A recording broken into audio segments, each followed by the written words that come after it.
Oh, hey, how's it going? I don't know if this is working or not, so nice to see you, though.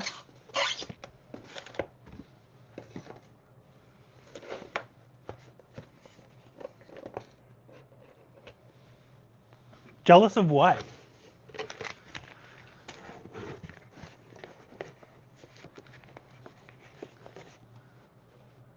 What am I doing? Oh, hey, look, I can put comments up. That's fun, too. Hello, hello, hello. Oh, there's actually people here. You guys are so nice. Thank you.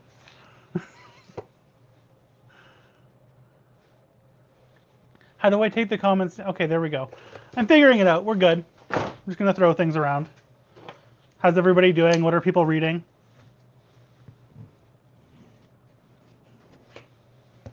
Thank you, Charlie. I'm jealous of you, too.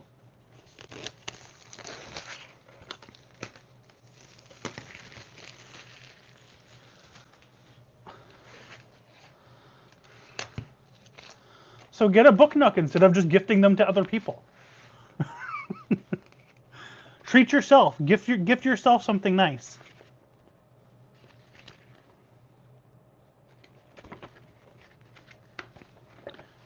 You still haven't gotten into anything else? What was the last book that you tried to read?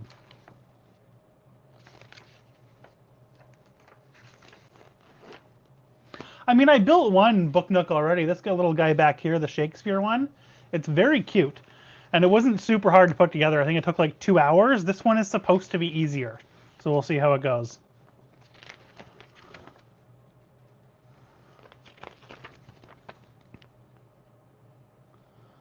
Before assembly, make sure to test if the light is working properly. I'm going to wing it. We're just going to wing it. A lot of stickers to put on things. I need to figure out how to get organized with it all.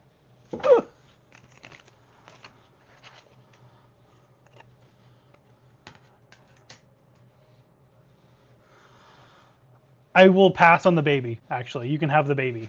Baby's all yours. I deliberately made the choice not to make one of those.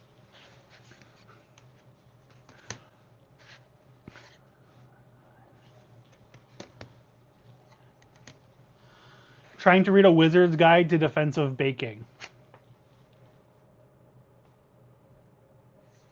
And you're also baking, so that's nice. It's like immersive reading.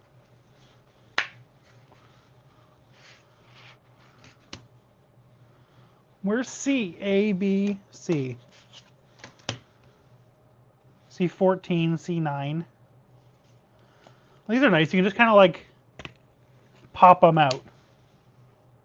You're not supposed to have to use like any glue or anything like that with any of these, which is nice. C9. You come here. Come here. Come. Come.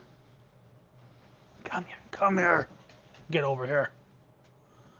There's nothing in the way. Why are you afraid? Come here. Come on. Okay, we'll go lay down then. Bye, Charlie. Poppy wants to come over and say hi, but I've got my phone camera thing over here, and she's afraid to just even walk past it.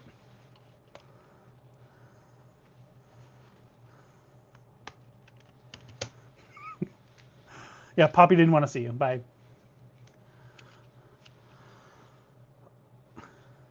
What's Gravity's Rainbow?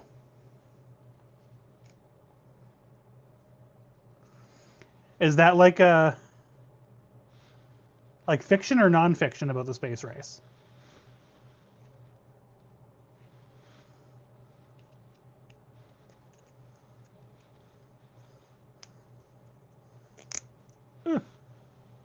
Wait, that doesn't seem right.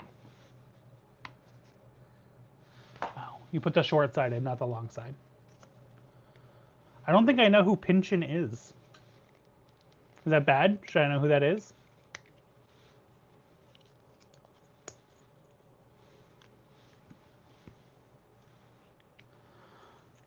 There we go. 16 and 10.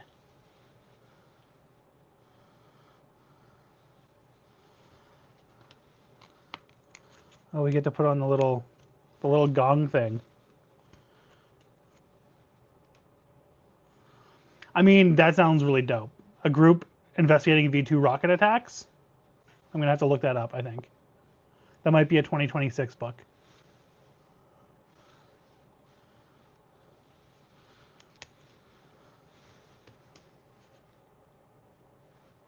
How do these go together? Oh, it just pops in? Okay.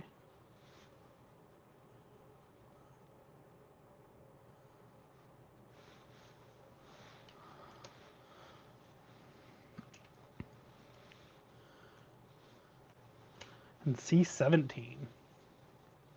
I don't understand how these things are supposed to connect together.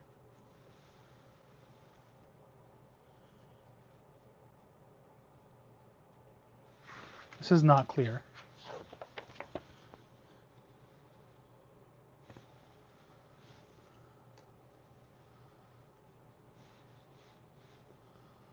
What?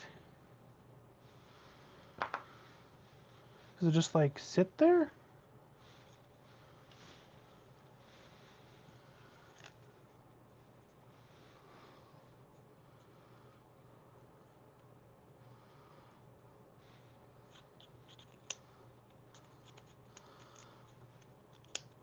This does not snap together. Am I crazy?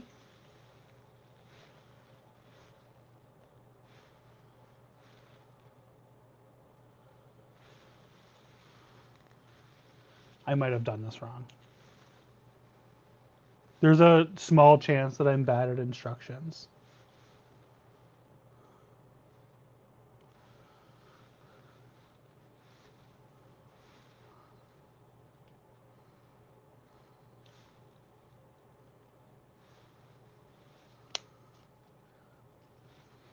Infinite Jest is another one that I also have not read, but probably should at some point. Oh, I see.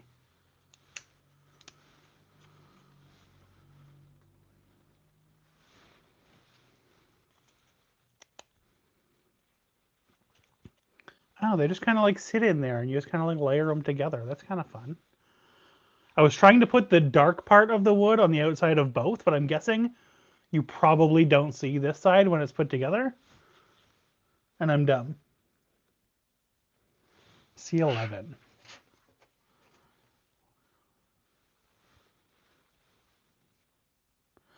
I wish I could get 2 hours of footage for a single video. I thought I was doing a really, really good job today. I recorded 2 videos back to back, one of them being my video for like the review of King Sorrow that I did. And I talked for like 30 minutes and I was like, there's gotta be at least 20 minutes worth of review here. And by the time I edited the video down, took out all of my mistakes, the duplications and the dead air, I had like a 6-minute video. And I don't know how you talk for just 2 hours and end up with like an hour plus vlog, and I can talk for 30 minutes and all I get is 5 minutes. I think I'm just bad at it. There's a good chance I'm bad at it.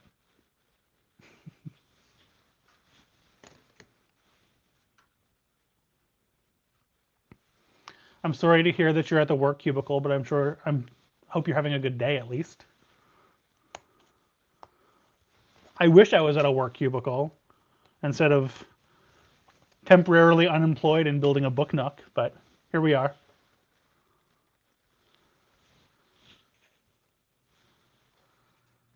I do want that curse. I have so many things to say, and I think that I'm saying all of the things that I want to say and have more than enough content, and then I get absolutely nothing.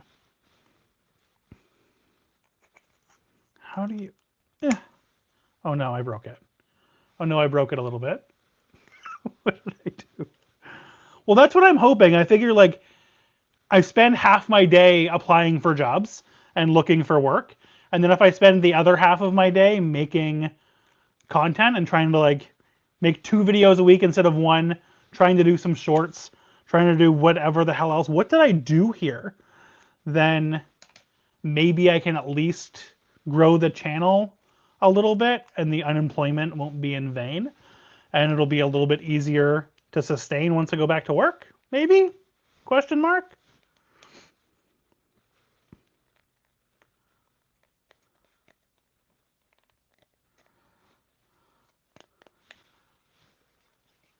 Oh, hey, Big Daddy. That feels weird to say, but I'm glad you're here and I'm sorry you're sick. Probably not the first time I've said, hey, Big Daddy to somebody, but.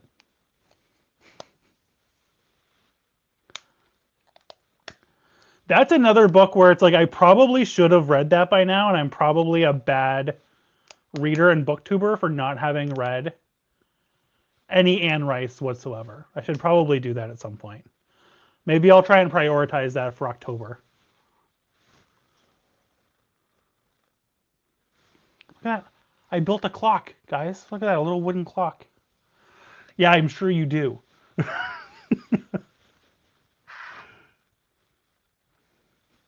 Okay, step 4, I need stickers now.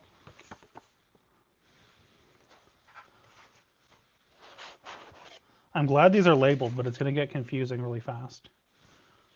What do I need? D17.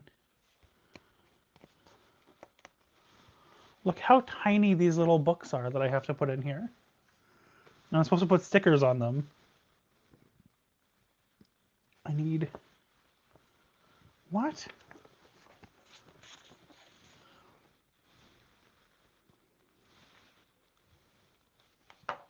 I think these are at least all real books. You've got Macbeth.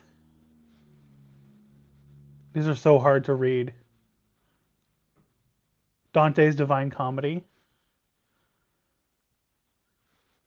I wish there were more interesting books on here, but I'm sure I could like print my own stickers out if I wanted to. You know what? I didn't actually say what book nook I was building. I probably should have started with that. So you didn't actually miss anything. But I will show you after I make this very tiny book. Did I do this wrong? There we go. Try and like roll it over on itself. Oh, there you go. Very cute little book. We're doing the Owl's Bookstore book nook. Very cute. The one that I did before that I have up here is like a Shakespeare one that I got for Christmas, and this one's just like a cute little viney green bookstore that can live somewhere on my shelf. That's another thing I have to do is a live stream probably where I reorganize my entire bookshelf. Got to the point where I thought I organized it really well when I started filming everything, but I've gotten so many more books and I am way too lazy to reorganize the shelf every time I get a new book. So I just stick them in wherever they fit. And now they're not in any way organized. So I have to just start that over.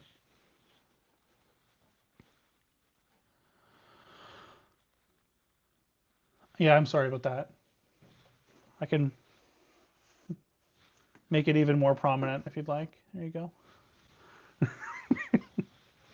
It's definitely one of the creepiest book covers that I have. I'm not a fan of books that have real people on them, like actual photographs, but I'll make an exception for like creepy ghost child.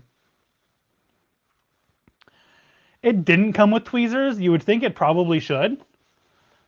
But yeah, not a thing that it came with. If I need some, I'll grab some. For the one that I did already, I didn't need any, but we'll see. It also wants me to take this really long strip of stickers and like fold it back and forth into a mini book.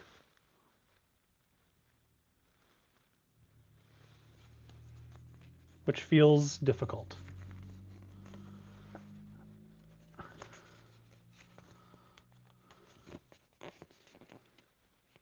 Oh, and those ones don't peel off. They just want me to straight up cut them. I might have to like scissor them. Scissor them? I'm not going to say that. See if I can just use this knife that I've got very carefully.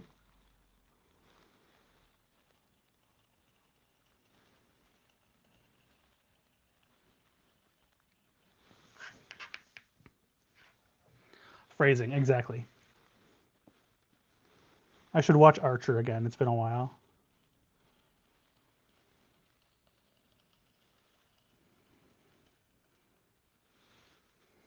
I should really be careful with this knife. My dad had a giant scar in his leg from using a knife exactly as I'm using it right now, and then it slipping off a table and going into his thigh. So there you go. Now you know that. Sploosh. Correct. How did I do on that?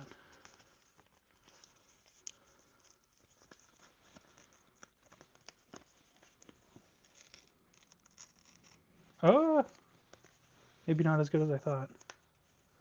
Oh no, it's all getting stuck to each other. Oh god, I'm making a mess.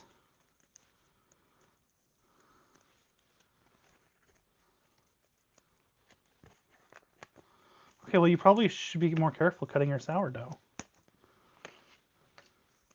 Okay, now I have a very long strip of book. What do I do with this?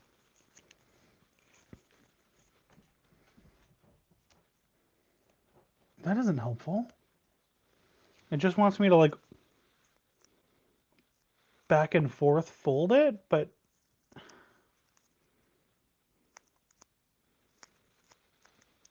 my god. Oh, this is not going to go well.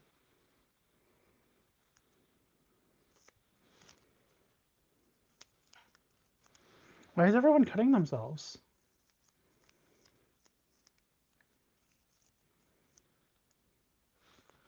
I think both of the ones that I have need wiring for the lights. The wiring for the Shakespeare one was actually super easy. It was just a matter of like twisting two of the wires together at the bottom, taping them, and just kind of like running them throughout. The rest was pretty much already done, which was nice.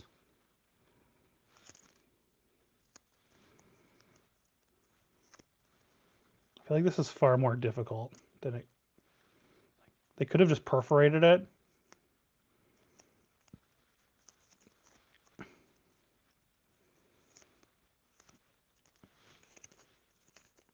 This feels like the most tedious part of this whole thing. I'm just going to complain and whine a lot about folding this sticker.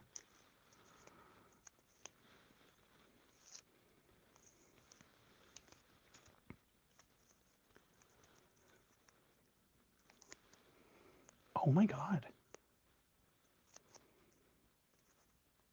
This cannot be entertaining to watch.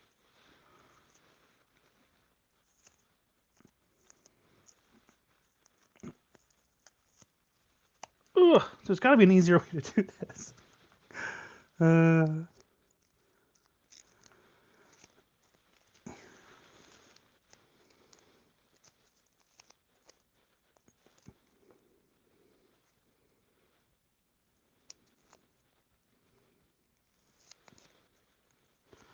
See, the Shakespeare one, I'm glad it's entertaining. The Shakespeare one had one like this too that you had to fold back and forth back here on this little chair. And it's actually like a copy of, it's very hard to see, but it's a copy of Dune that you can actually flip through and you could read it if you squinted hard enough, which is neat. But this one was literally just like a perforated one that you fold back and forth on itself. And then there's a little bit of stickiness there so that it creates the book. This one is like a quarter of the size with no perforation, and it just keeps sticking to itself and to me.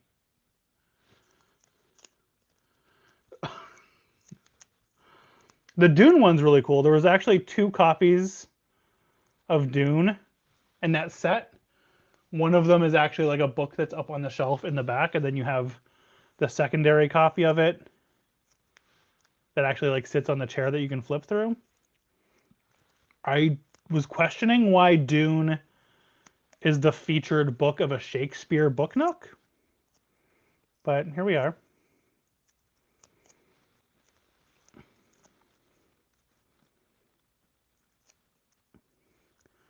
This is so fucked.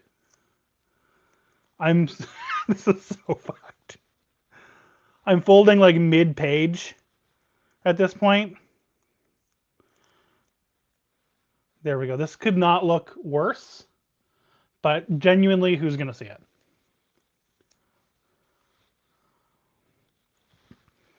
Oh, favorite modern sci-fi of all time. I don't I don't know. I don't know that like it's a hard sci-fi, but like Project Hail Mary is up there for sure. I read Hyperion this past year. I don't know how modern it's not. I guess it's not modern, but that's probably my favorite sci-fi that I've read recently.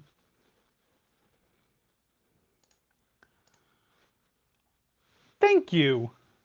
That was really nice. You didn't have to do that, but thank you, and Happy New Year to you as well. I appreciate it.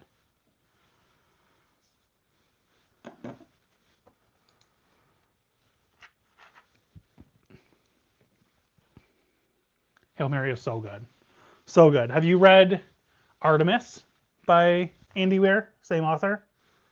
I feel like that one gets overlooked all the time, despite how good it is. Fuck, Joe, I hope I'm not still going in 3 hours, but I appreciate you popping in. I really hope this doesn't take 3 hours. Hey, Paula. Oh, good. I'm glad somebody is reading Artemis. I hope you're enjoying it. Yeah, Artemis didn't get the best reviews, and I think Artemis didn't get the best reviews because everybody wanted The Martian, and The Martian is incredible, don't get me wrong, but people were expecting more of that, and it is very different, giving it's like a moon heist style book. But I think if you go into it just knowing that it's its own thing and it's not going to be The Martian or Project Hail Mary, it's still a really good book. It's not nearly as good as Project Hail Mary or the fuck was the other one I just said? The Martian. It's not as good as either of those, but it's, I think, a 4-star where those are 5s.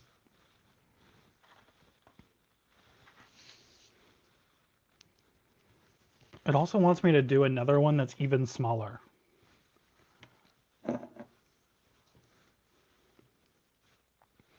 I'm actually shocked that there's 12 people here.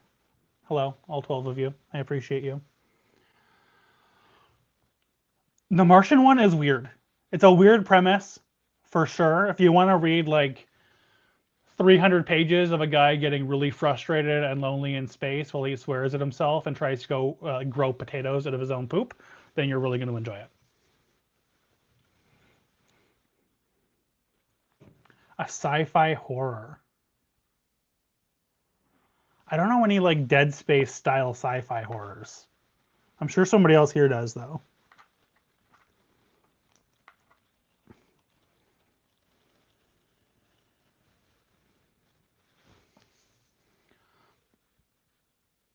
Dead Silence. I don't even know if I've heard of that one before.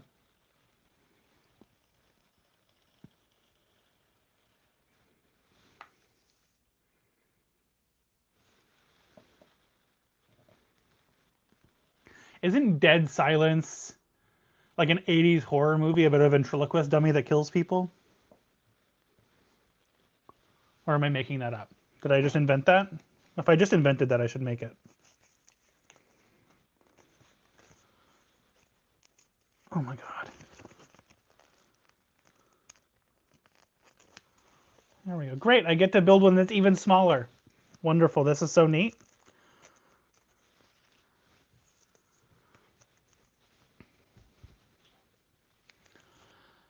Have you ever actually been like scared of a horror book that you are reading? I've never found a horror book that like actually scared me. I always have that like sense of dread that you get with a horror book or like the general sense of uneasiness, but I don't think I've ever actually been scared by a horror book.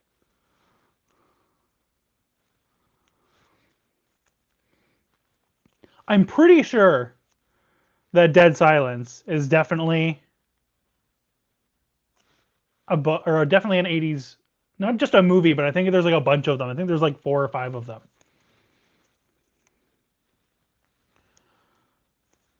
I don't know if it'll hold up, but I'm pretty sure it exists. I don't think I invented it.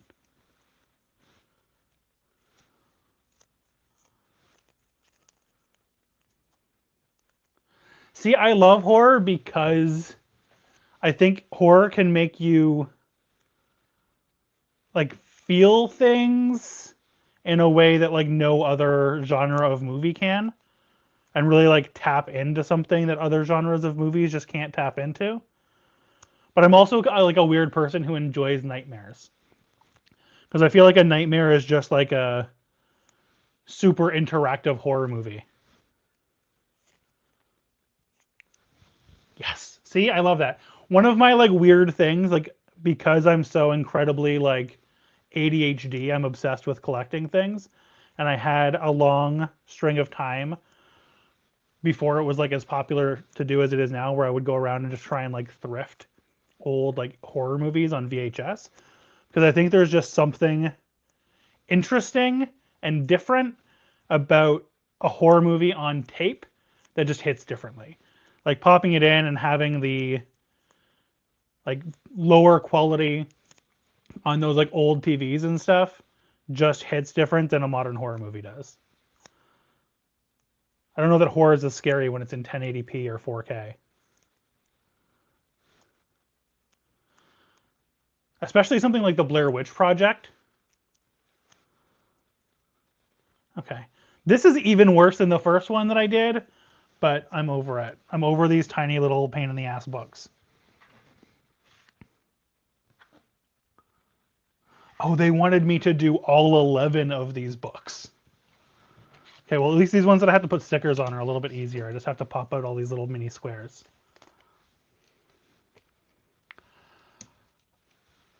See, I love when a horror movie comes around like Paranormal Activity where it feels real. And I don't know that we're ever going to get something that quite does that again. I think they did it with like the Blair Witch Project, which was incredible.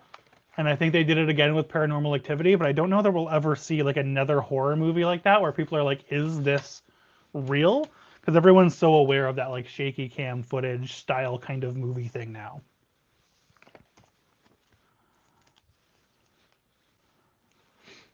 The Blair Witch hit especially good for me because when I was growing up, there was like a little town not far from me that we used to have to drive through all of the time called Blair.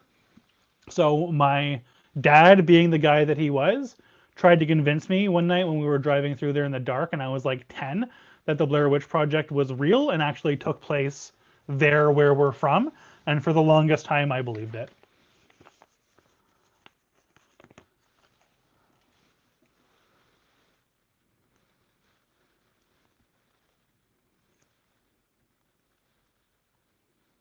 Oh no, I screwed that up.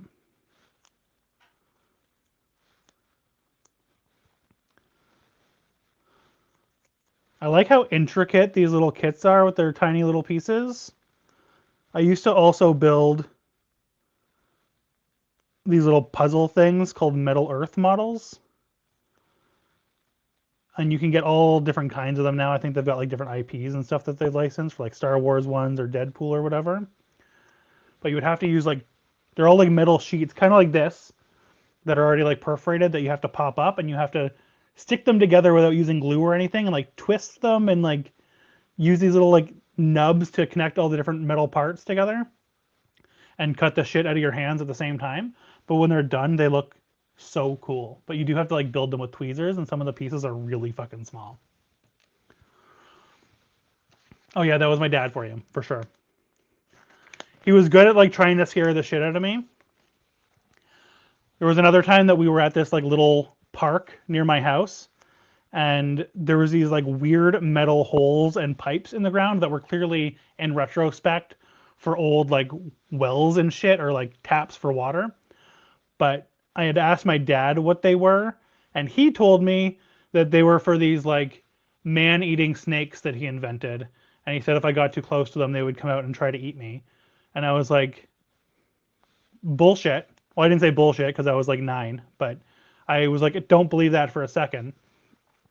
And at the same time, this cop was walking by, and my dad was like, well, if you don't believe me, ask that cop. So we called the cop over, and he was like, hey, I'm trying to tell my kid to stay away from these like weird holes in the ground because of that like man-eating snake that's in the park that comes out of these holes and like eats kids, and he won't believe me. And the cop was like, yeah, totally, 100% right, stay away from those holes, and totally leaned into it. And there was another thing for me to be afraid of for a few years until I figured out what was going on.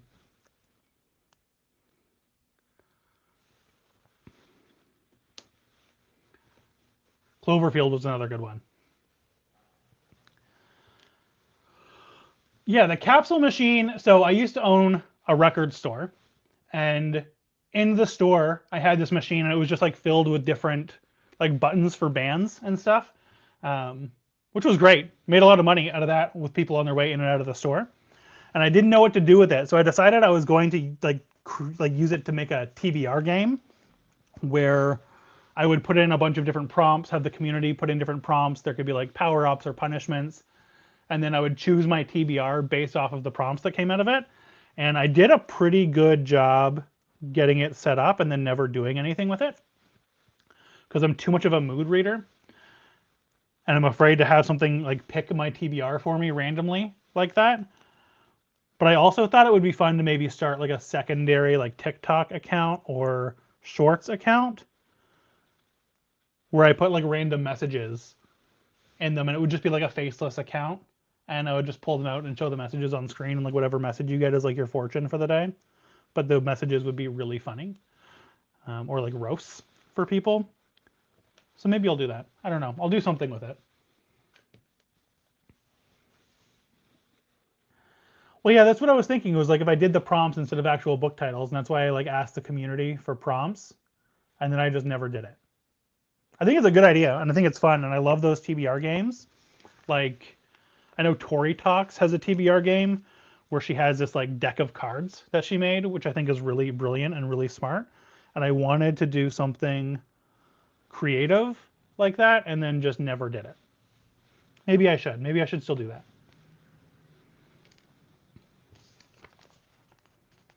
I wish I could read the titles of these little tiny books to you. This one is Shakespeare, and it says Venus and Adonis, which is neat. All of these Shakespeare books should be in the other one. Why does the other one have Dune and this one has Shakespeare? Oh, favorite sci-fi movie. That's really hard. Is it hard? It's got to be Star Wars, right? Like original OG Star Wars. I feel like that's an obvious answer, but I also feel like it's the correct answer.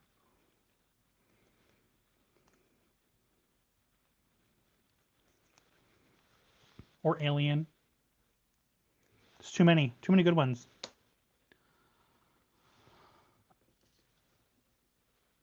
If these were the same size, I probably could swap the books, you know, but they're not. They're wildly different sizes. And also these stickers don't fit as nicely as the other ones did.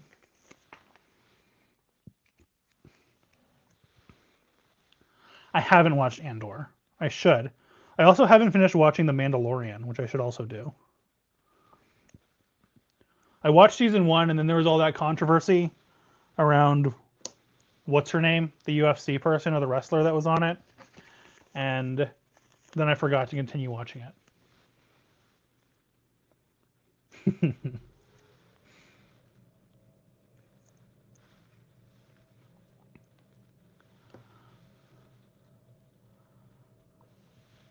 Stop everything? Like stop this stream right now and go and watch Andor? Okay, we're done making tiny books now. I can go back to making actual things. C6, I have to build a little shelf. The best piece of Star Wars ever over the old trilogy? That seems insane.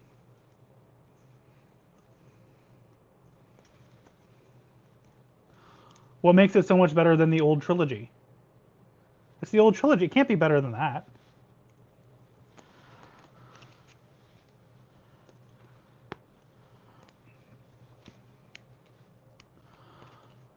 I also have this thing which is like a bit of a bummer, but Star Wars was like very much my dad and I's thing, and I've been too much of a wuss to watch Star Wars again since he passed away. But I should. It's been long enough.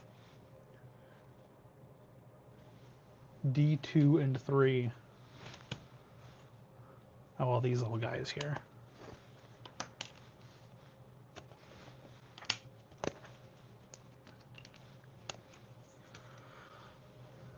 Rogue One was really good. I did watch that one. I don't know that it's better than the originals, but Rogue One was awesome.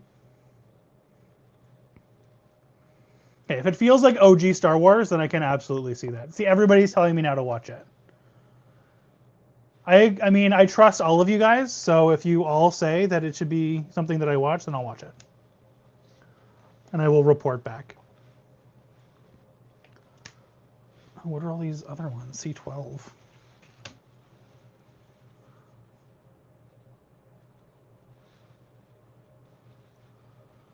Where the fuck is C12? Oh, these little guys.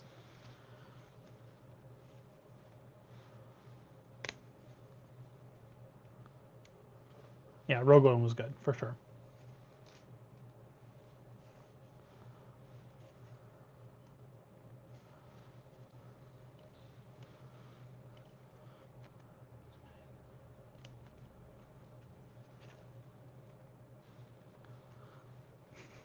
That's really cute, Rachel. Oh my God, get out of there. Thank you.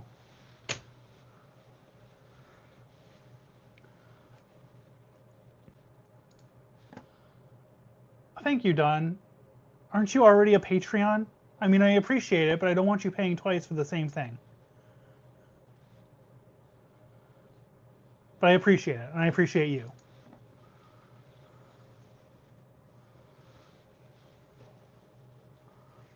OG Star Wars without the Force. Just the spy stuff and the rebellion. That does sound dope, actually. Are we still talking about Andor? Is that what we're talking about with like showing the everyday people? That's totally fair. I'll take it, and I appreciate it, and I appreciate you. Okay, so I gotta put these little wood guys into these little wood guys. Ah! Oh God, I broke it. Okay. You know what? I will watch Andor tonight. And if you're in our Discord community, then I will report back in Discord and let you know what I thought.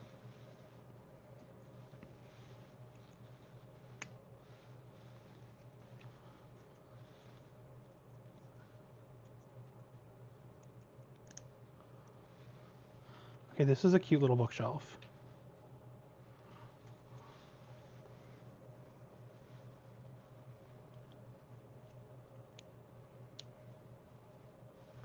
Oh, I was supposed to do the other ones on the back first. Well, now you guys are giving me FOMO as I sit here building this tiny bookstore.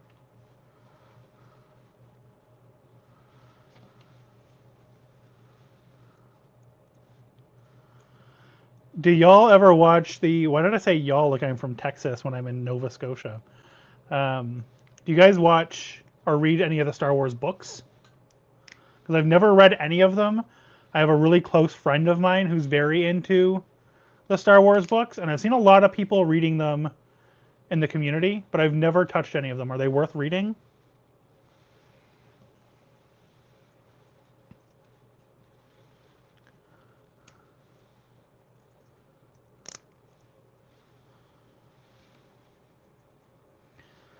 Yes, join the Discord. Do that. If you're in here and you're not in the Discord yet, join it and we shall talk about books and Star Wars.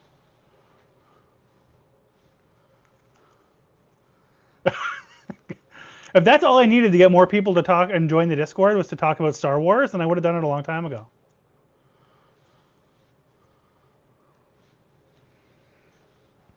Okay, now I feel like a bad Star Wars fan because I don't even know who Luthen is.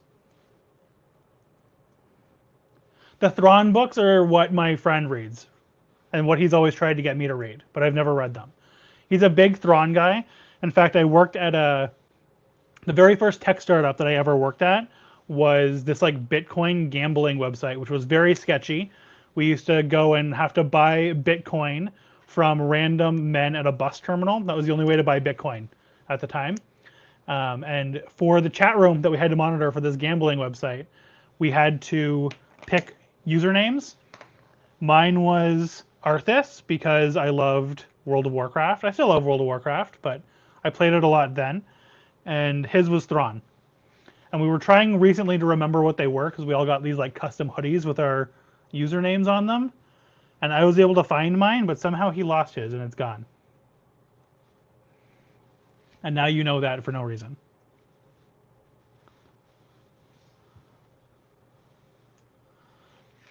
Is Thrawn? I guess not. Thrawn's in the book series, but he's not in any of the new shows or anything, right?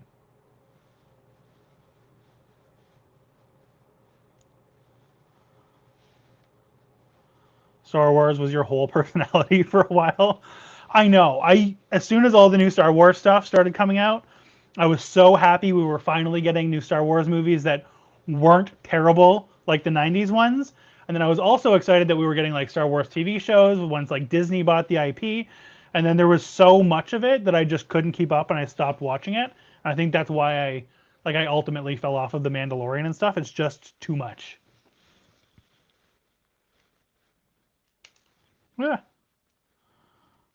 Oh my god, I'm dropping all these tiny, tiny books. Okay. There we go.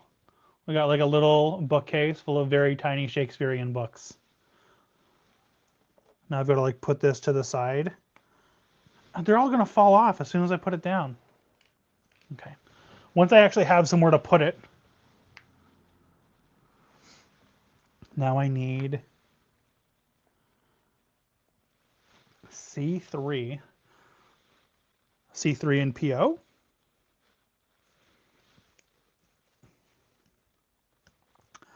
Oh, interesting. If there's a Thrawn movie or show coming out, my friend's going to be obsessed with it, for sure.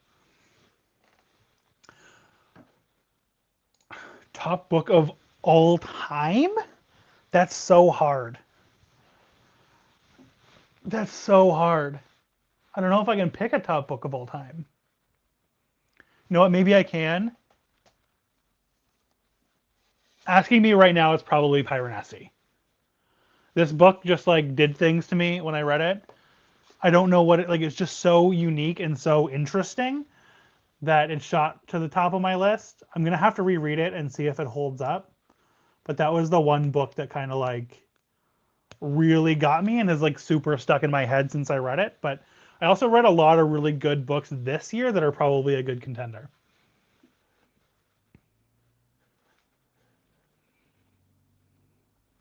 You absolutely get credit for having seen Spaceballs.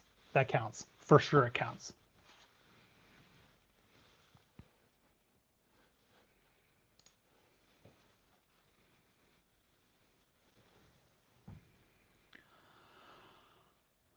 The only good stuff is Andor and Rogue One. See, I was also like, I'm a huge Doctor Who fan. Like, I probably love Doctor Who more than I love Star Wars. Really hot take. And I was cautiously optimistic when Disney got involved. I was afraid they were going to ruin it, but I was also hoping for some new spin-offs and to breathe a little bit of new life into it, and they totally just fucked it. B19, B25. I feel like I'm playing bingo.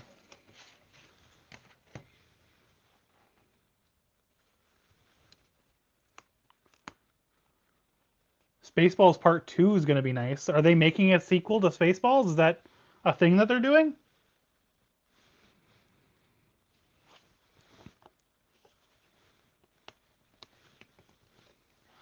I don't know how I feel about that.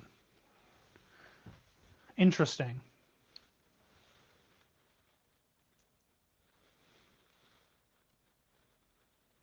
Oh, I wanted C3. I think I grabbed the wrong one. I did. Oh god. Oh god. I'm dropping them all.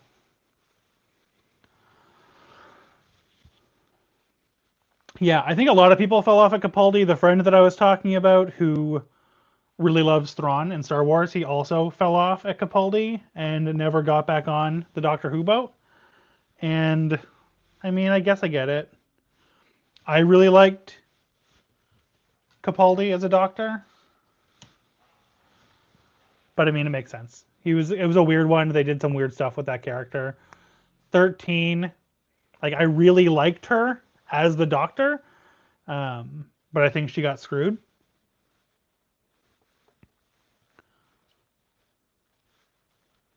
She just got like really bad writing and a really bad cast.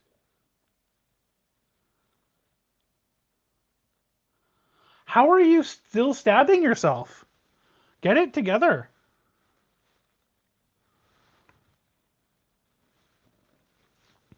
Oh, I need to like build a little like typewriter.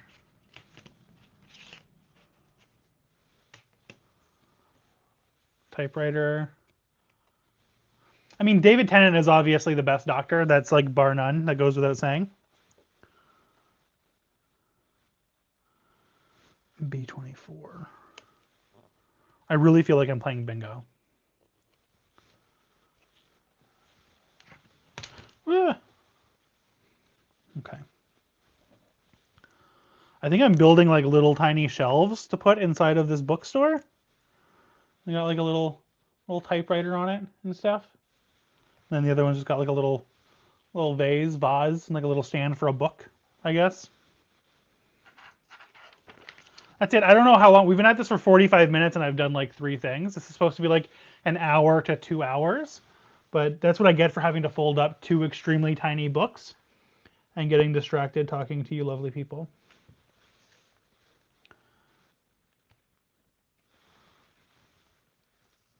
I need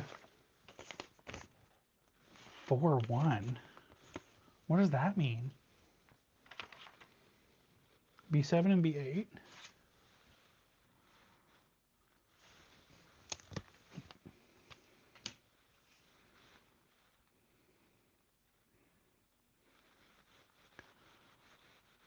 These should be in order. Why does it go from 4 to 10?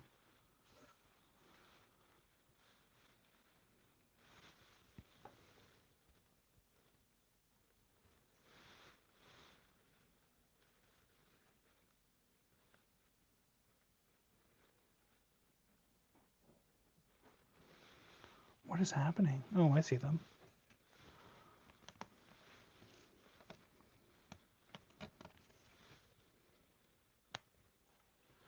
The Book Nook build is going. Also, okay, first, Rick Moranis for the win, absolutely. I'm so glad that he's coming back after being on hiatus, on a career break for as long as he has been. He's an icon, and I hope he's very successful. Book Nook build is going good. We built this like really fun little shelf, and we've built some other little shelves, and we built this little grandfather clock. So it's going. It's fun. We're having a nice time. Very frustrating, tiny little pieces, but you know we're getting there. One tiny wooden shelf at a time. The Vincent Van Gogh one really gets me every single time. It's probably one of my favorite Doctor Who episodes. Just that clip that makes you cry like a little baby is one of the best Doctor Who clips of all time. And also one of the reasons that I loved this book that I did as much as I did, The Boulevard by Jared Edson, which I've talked about several times on my channel. It's just like a quick little 200-page book, but Van Gogh is like one of the main characters in that book. And the book is basically about Satan trying to bring like art and beauty into hell after being banished from heaven, and taking this train ride to go and see Vincent Van Gogh. And along the way, he has these like really interesting conversations with Ernest Hemingway for some reason. It sounds really weird, but it is a very good book, especially if you're like a Van Gogh fan.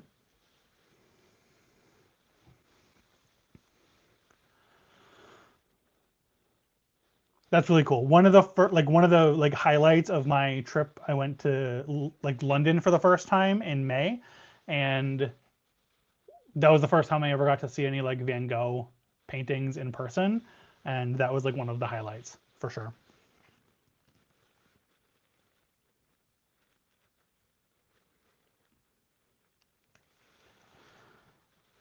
I really need to figure out where these little books are from. This is the lighting kit.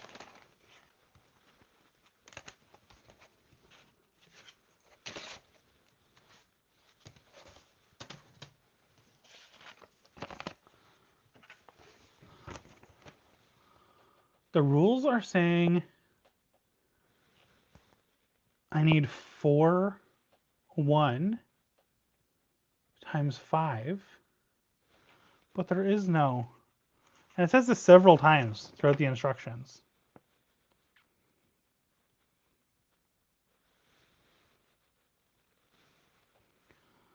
But there's no thing that says 4.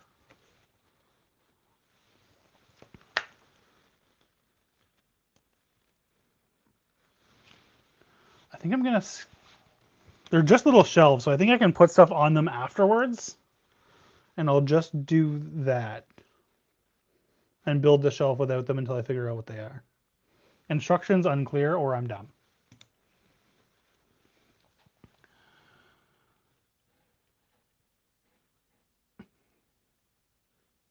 Oh, I'm glad you bought the book, and I hope you liked it. I think we talked about that a little bit in one of our comments somewhere, and you enjoyed the book. I hope you did. They had the whole like Van Gogh exhibit on while I was in London too, and I really wanted to get to it, like that immersive Van Gogh experience that you could do, and I just didn't have the time to do it. You think a week is going to be enough time to see the things you want to see, and it is not. Okay, we're going back to the seas.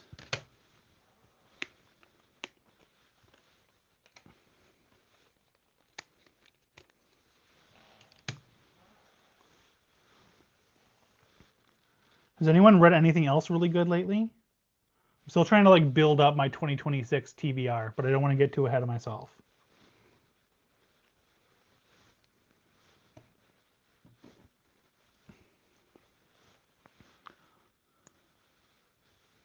Okay, we're putting together the little shelf now.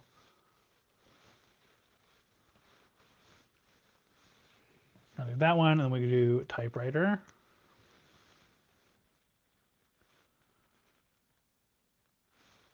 This one's the bottom one. These shelves are still going to look empty until I figure out what the hell is going on with those other things.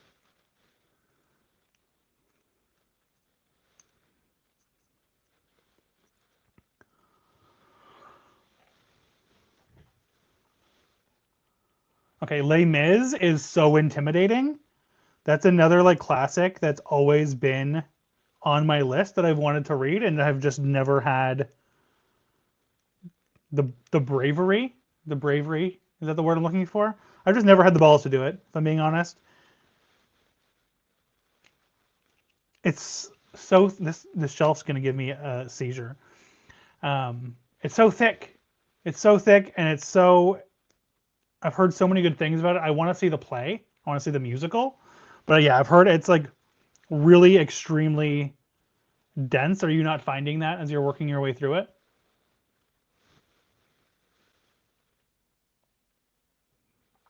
Oh, see, that's a smart way to tackle it, to do one chapter per day. That makes it a little bit less intimidating, for sure.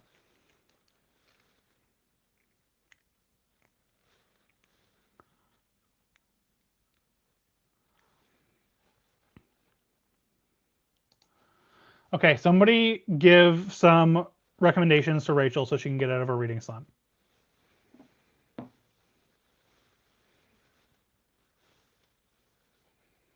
Rachel deserves to have a nice time and to enjoy reading again.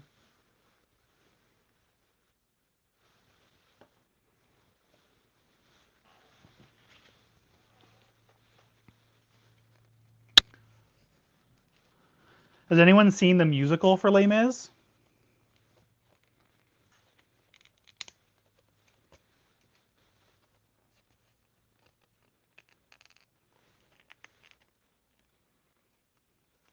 I mean, yeah, it's a life slump, but also it's a reading slump, and those things go hand in hand. And a lot of times, if you can find a really good book to just shut your brain off and get yourself out of a reading slump, it can also help you get out of a life slump.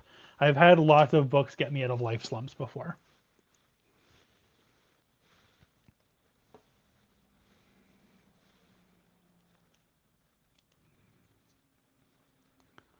Have you tried reading something just like dumb and fun, like the next book in the Dungeon Crawler Carl series?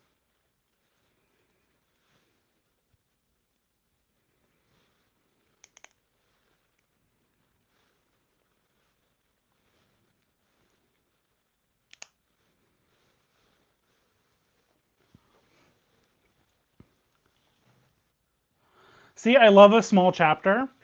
I'm someone who hates really long chapters. Like if a book has super long chapters and I'm not really vibing with the book, I'm probably never going to finish the book. Whereas if a book has really small chapters, even if I'm finding it dense and kind of hard to get through, I still find that I'm able to get through it with like tiny chapters and just doing little bite-sized chunks. So that makes me a little bit less afraid of Les Mis.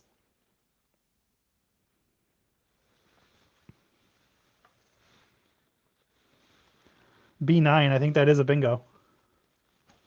Oh my god, if I can get it out of here.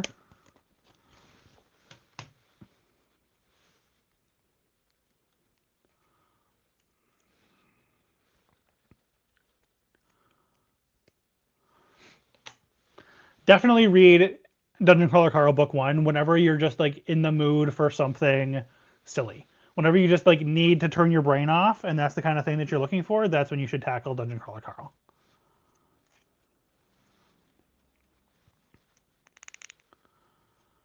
Three chonkers on the go, one audio, one digital, and one physical. Well, yeah, they're probably taking you ages because you're reading three of them at the same time.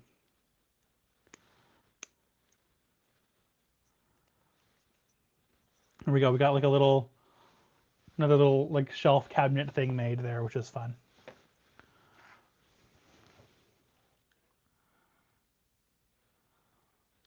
Hey, John. Oh, moving is the worst, especially if you're somebody who has a lot of books. Also, I'm using my phone as a camera right now. It is not plugged in, and my phone is telling me it's at 20%. So we'll kind of like see how long I can continue to do this for. I did read a lot of really chunky books this year, like more than I expected. I was always somebody who was really afraid of reading like 1,000-page books until I got a little bit more into like my fantasy era over the last few years. And now I just kind of like tear through them. But I think I read at least 6 or 7 books this year that were like 800 to 1,000 pages or more. And the last 3 books that I read were like pretty big chunkers, and those were like just for December. Then pick up Carl, Rachel. Pick him up. Grab him by the boxers and just lift him up over your head. Give him a giant wedgie and just see if it gets you out of your reading slump. I don't know if we have a lot of people that are in here right now who do audiobooks, but if you do audiobooks, I would like to know when. Because I'm somebody who I like audiobooks. I like the production value of the audiobooks, but I just cannot focus on them. I've tried so many times. Like, when do you find time to just sit down and enjoy an audiobook? I guess if I was doing something like this, it would probably be a good time. But the only other time that I really find that I have to do it is like if I'm out for a walk or something, or if I'm going on a really long drive. But otherwise, I feel like I have to carve time out of my day to sit down and just listen to it. Because if I'm doing too many other things at the same time, then I miss. Literally, if I'm doing anything else at the same time, then I constantly miss what's going on in the audiobook and have to rewind.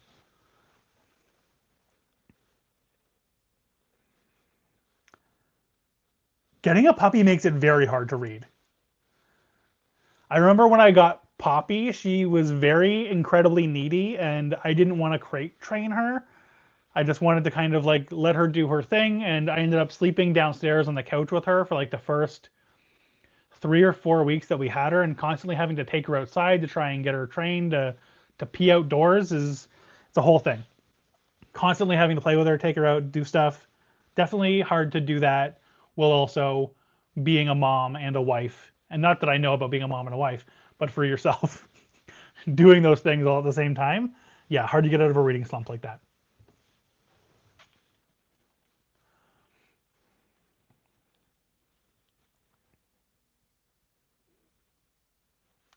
See, I also have all the hardcovers and I really like them, and I'm probably going to finish reading them that way. But I could see myself doing an audiobook reread of Dungeon Crawler Carl. Maybe before the whole series is done, I'll go back and do the audiobooks. I'm afraid if I find the time to do the audiobooks, that I'm not going to want to go back to the regular books. And maybe that's okay, but I don't know. I enjoy them and I like the hardcovers.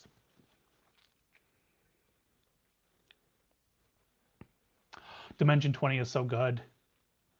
I'm really excited for the new season of Dimension 20. That cast is absolutely stacked. Every single one of my favorite people. It's like a Dimension 20 All-Stars. It's going to be great. Oh, so doing an audiobook and listening to a puzzle makes sense, for sure. That's like I said, doing something like this Book Nook, is probably a really good time to do it. Or I also like to do Lego sets, big Lego sets. Lego sex is not what I meant to say. Although Lego sets, when doing those, also a really good time for audiobooks probably, but I usually find myself putting on a podcast or just an album and listening to it on loop.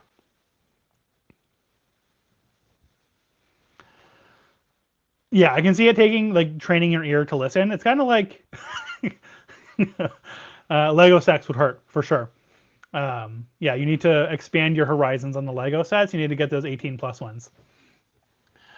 I guess it's kind of like reading a book, right? Like when you first like really start getting into reading and reading heavier books, it takes a while to like train your attention span up to be able to sit for longer reading sessions.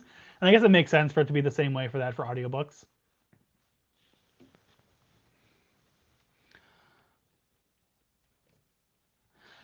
I mean, if you want to talk about clingy dogs, I think Poppy is like the clingiest dog I've ever met in my life. And that's entirely my fault, A, because I didn't crate train her and I slept downstairs with her for 3 weeks, but also she sleeps in my bed with me. And when I had my record store, she would come to work with me and be like a shop dog at the store and just like hang out and help me clean records and organize the shop and greet customers, do all of, her dog job stuff. But I also have always worked from home for my entire career. So she's been with me just the entire time. And if she's ever separated from me for more than an hour or so, unless she's going to like daycare and she's distracted, she's a needy little monster. But it's my own fault.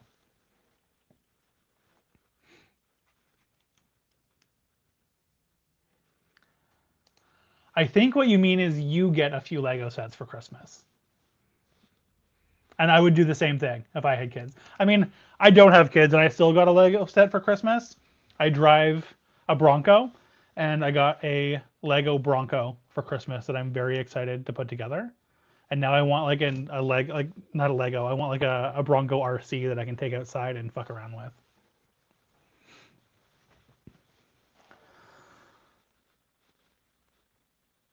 Yeah, she had to work. I mean, she was the best greeter that you could possibly ask for at that record store. Going around, anytime kids came in, they would be nice, just like and distracted playing with the puppy while their parents, went around and shopped for records. It was perfect. It was great. My problem with Lego is I don't have anywhere to put it. I have a couple of sets on top of my bookshelf, but like where else are they gonna go? And a lot of the times I find like Lego sets look really tacky. Like they're really fun to put together, but like where am I gonna put them that doesn't look weird as far as like decor goes, or how do you store them? I end up like putting them in one spot, displaying them for a long time, and then I like throw them in the garbage or knock them over and they break. And I don't know, for $500 a set, sometimes it's a waste of money.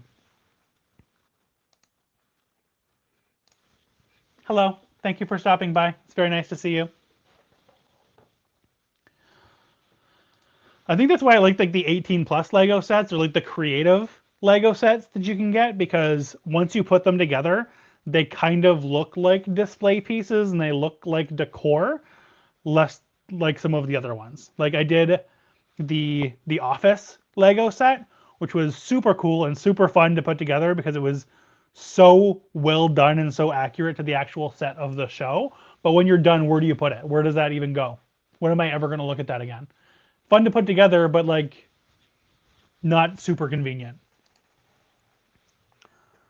See, the Starry Night one is another really good one because once it's done, you can actually hang the Starry Night one on your wall and it looks like art because it is art. Way easier to display than like a $2,000 Millennium Falcon. Not that I have a $2,000 Millennium Falcon, but I would really like to. This was the best part about owning a record store, honestly, was being able to like dig through my own store and find things, but also purchasing collections from other people. I remember when I had first opened my store, it was just like a little booth in the back of a mall before I actually had my own like brick and mortar location. And I had this little old lady, probably like 70, 80 years old, and her friend come through the store and they were just browsing.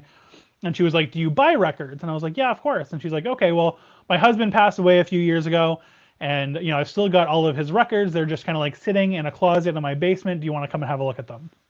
I was like, "Yeah, sure, why not?" I took her number, kind of forgot about it a little bit. I figured I'd just go there and find a bunch of old like Conway Twitty and shit, which happens a lot, especially around here. So I finally remembered. I gave her a call. I went, dug through the basement. I guess her husband had been dead for like 10 years, and all of his records were down there. And he was this big like metalhead. So it was all like Slayer, Metallica, like Megadeth, like all this stuff that's like really hard to find that I did not expect to find in the basement of a 7-year-old woman's house. But one of the coolest finds, really fun to dig through. And I think I ended up buying each album for like $1 a piece. You just kind of wanted to get rid of them and have them go to a person who would enjoy them. So I ended up making bank off of them. And that was probably one of the coolest little like record hauls, little collection finds that I had. But yeah, that was the best part. I missed that probably the most, but I still have like a huge record collection that I have so much that I forget what's there sometimes. So it's still fun to dig through.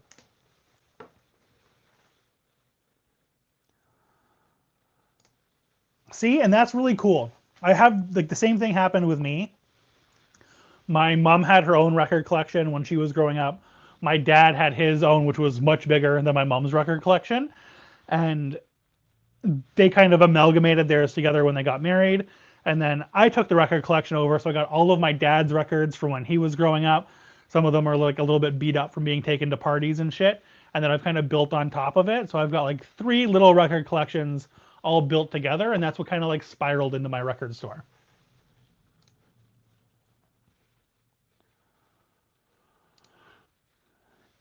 It was. It was it was in a very small town though. It was something I always wanted to do. So my best friend and I at that first like tech startup that I talked about earlier, where I was doing like that Bitcoin gambling site, when it was slow, we would have to like watch sporting events or whatever so that we could grade the bets when they were done. While we were kind of like waiting for those events to be over, what we would do a lot of the time is like look around at property in like the east coast of Canada and just like dream about one day being able to like move and buy a house there and open a board game lounge or a record store or whatever the case may be.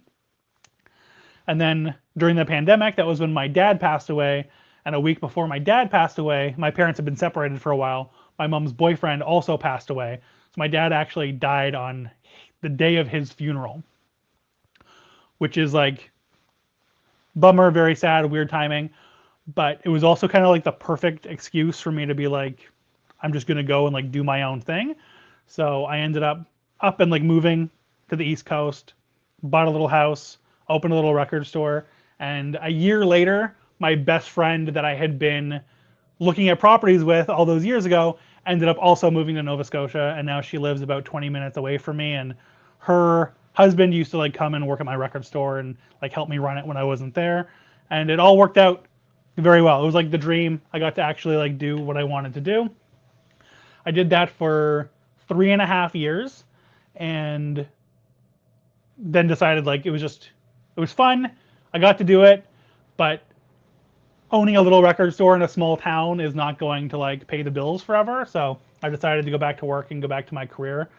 So I ended up doing both for a little bit, but I ended up closing the store. But it was really fun. Probably one of the coolest things, but I also learned a ton as well. Like owning a business is not easy.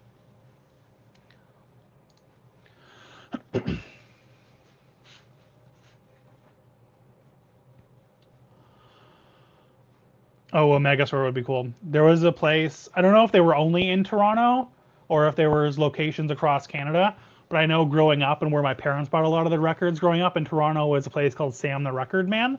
And I think that was there for like a really, really long time. Like even after CDs and people started streaming and like downloading music, I think that still stuck around for a long time.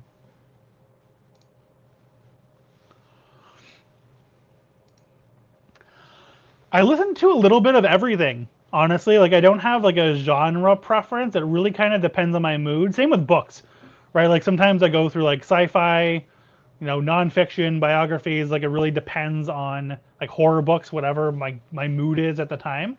I listen to a lot of like classic rock, obviously from my dad's collection when he was growing up that he collected.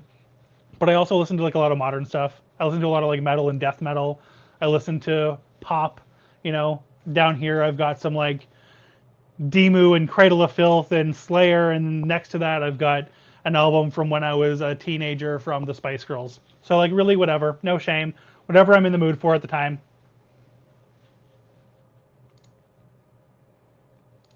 Oh yeah, I'm glad somebody else here. I should have known you would know Sam the Record Man. Of course you do. Good, I'm glad. records are definitely like starting to pop up again. I think a lot of people started collecting them again during the pandemic. Became like another little like hobby and like thing to collect. But I think again, since like streaming is getting so expensive, Spotify is so bad at like paying artists what they actually deserve that more people are like supplementing it by buying albums to support the artists or are just going back to collecting physical media. Like even my mom has started listening to CDs again. For Christmas, I got her like a Sony Walkman that I found on eBay and like a little CD case for her CDs that she can take with her to work, so she can, listen to CDs while she's like doing her like data entry and stuff at work. I think it's like important to collect stuff and like have physical music again. Owning things is important. Especially because I've had several albums that I really loved that were on streaming platforms, and then for whatever reason they just get pulled, and it's like they never existed, and they can't do that if you own the album. They also like to change things or change the order of songs on albums or like replace them and edit them, and I don't like that. I don't like that shit. You were my least favorite and also most favorite record store customer. Least favorite because I was so tired of the constant Taylor Swift albums and the different variations and having like 15 different versions because the clock's a different color on the album cover.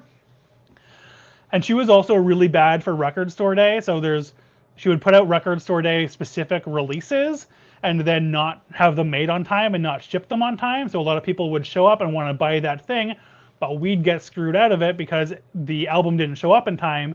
And then when it does finally show up, we're not able to send it back, and we've got to try and move that stuff after the fact. And she's also really good at clogging up record presses. So there was a lot of times where like an indie album or like an indie band would have a new record that was due for release, and it would end up getting delayed like 2-3 months. And the answer from the record pressing plants was always because they were bogged down like pressing Taylor Swift albums, which is not cool. But also they spend like Swifties spend so much money on vinyl and then never listen to them. So I did appreciate that part. Rush absolutely hits different on vinyl. 2112 was the first album I ever listened to on vinyl. I absolutely, like, it blew my mind. I remember my dad like sitting me down, putting it on, giving me headphones, showing me how to use the record player properly, and having me listen to 2112. And that whole album like just blows my mind. I've still got his original copy, but then from owning my record store, I also sourced like a first edition, like first Canadian pressing of it that I have. And then I also have this like special edition one that has a like holographic star on it. I think I've got most of the Rush albums on vinyl. Again, being my dad's favorite band, I don't listen to them very often because it fucks me up a little bit. But I do have tickets to see Rush in Toronto in the summer, which I'm very excited about. And I'm taking my aunt, my dad's sister, so that's going to be nice.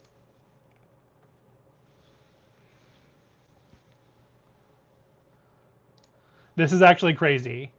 I love this. This is so cool. I did get tickets.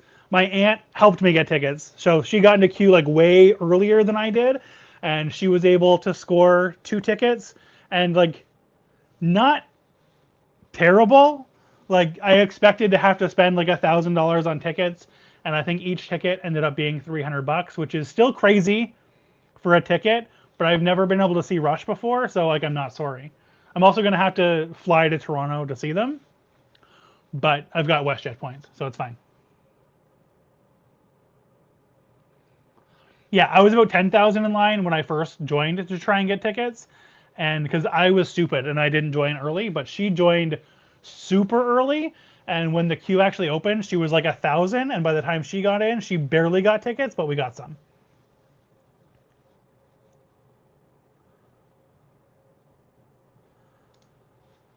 I'm not mad about this, Rachel. Like, if she's opening you up, like I can be pissed off at the way that she screws over independent artists by clogging up record factories.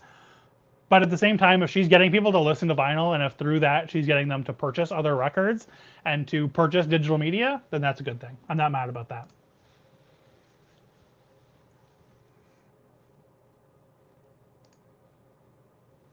Yeah, no one cool ever comes here either. This is why I had to fly to Toronto. I was definitely spoiled living in Ontario and living near Toronto at the time because I had access to all these concerts and musicals and live events whenever I wanted to see them. And nobody really comes to Nova Scotia. I can go to Halifax, or I can go to Moncton as well, or I can go into PEI. Sometimes there's like music festivals there. But if I want to see anybody like decent, I've got to fly back to Toronto, which wasn't so bad with the last job that I had before I got laid off because I used to go back to Toronto every 3 months and I used to be able to line it up. So I don't know, maybe the next one that I grab, the next job that I get, I might be able to do the same thing. But either way, I try to go back every summer to visit family. So try and line it up. Two birds, one stone, so it won't be too bad. Enjoy your lunch. Goodbye. Yeah, nobody goes to Ottawa. I think probably less people go to Ottawa than go to Nova Scotia or to New Brunswick. That's probably true.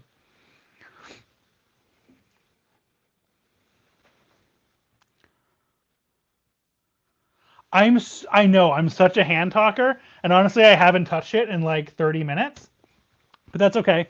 I'll do another. It's an excuse to do another live stream and to continue doing it. I'm just so busy talking to you guys. I didn't actually expect anybody to show up here, so to have like regular conversation with this many people for an hour and 20 minutes now has been really nice. So I'm just having a nice time talking to you. I'm not in any way Italian. I'm just a hand talker. I don't know what to tell you. I have no idea. I think it's just because I've always like been on camera in some capacity, like even with work doing like Zoom meetings or webinars or whatever. And I always feel if I'm just like sitting here, I feel really uncomfortable. So I think I just like naturally became more animated over time. I don't know.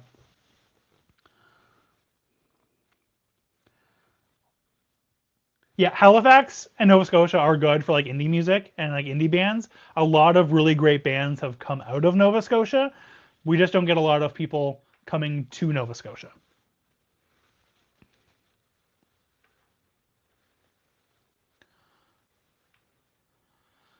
Being from Syracuse and having been to Ottawa, Toronto, and Montreal is pretty good, honestly. Yeah, Letterkenny. Yeah, a lot of tourists for Letterkenny. A lot of tourists in Nova Scotia for Trailer Park Boys, also, until Buddy from Trailer Park Boys just got arrested for sexual assault. But that's a different thing. This is probably also true. You're not wrong. Montreal's great for sure. Montreal and Toronto, like both for like just like culture and for like live events and stuff, are probably outside of Vancouver the top two places to go.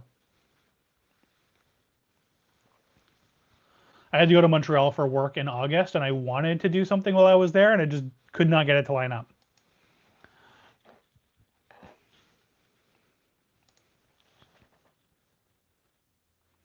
Oh yeah, East Coast music for sure.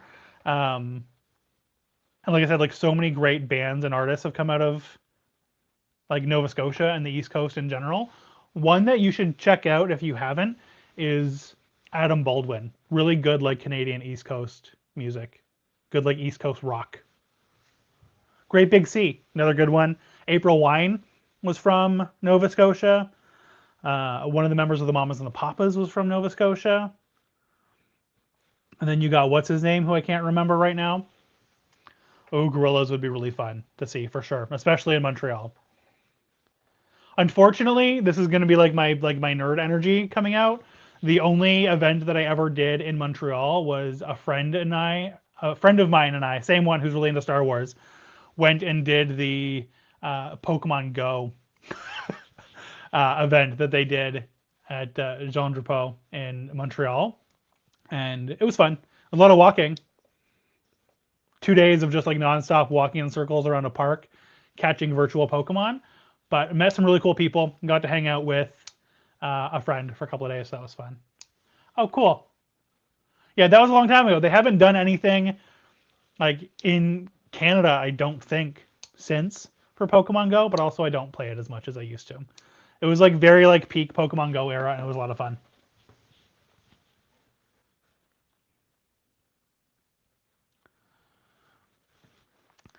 I'm going to try changing my camera. Hold on. My phone that I'm using as a camera right now is at like 3%. I'm going to see if I can switch over to my MacBook quick.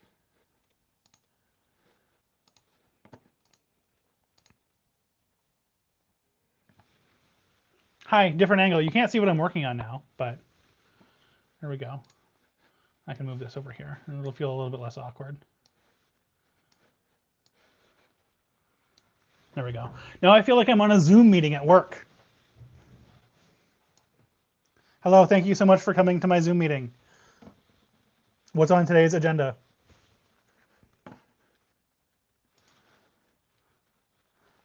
Mare, hi, thank you for coming.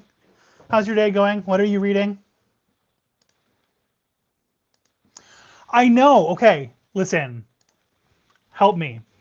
Because I had used the Osmo Pocket as a webcam for work a couple of times for when I was doing webinars.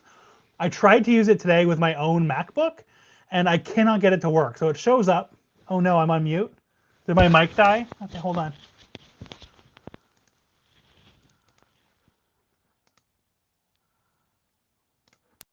Hello, Bueller? Bueller? Can you hear me?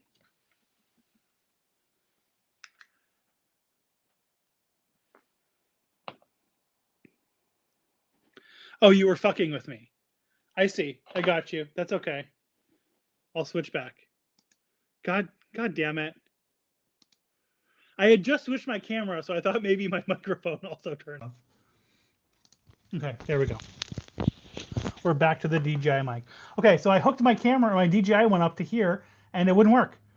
It would show up, and I could see it, and I could select it, but it was just black, so that's why I ended up switching to my phone. I wanted to use my Osmo, but I couldn't get it to work. You're not wrong. I joked about getting a t-shirt that just says you're on mute, so every once in a while I could just like hold it up and tell people without having to say it.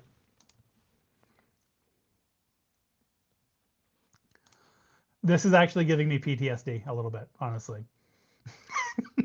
This is too real. Too real.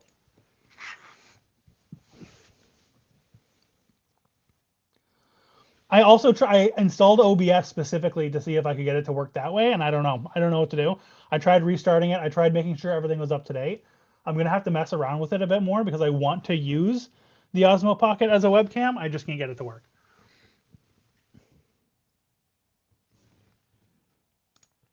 This is actually the funniest thing I've ever seen in my life. If I had a deaf family member, I'd fuck around with them all the time. But also, if I was deaf, I would expect the same thing in return.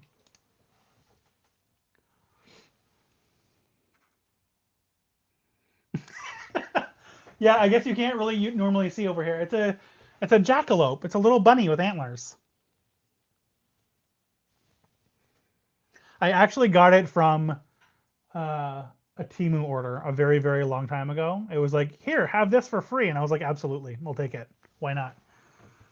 Not that I order from Temu very often. I do not care for them, but I have some like weird, dumb stocking stuffers that I got from them a few years ago, and that as a free gift. And honestly, why not?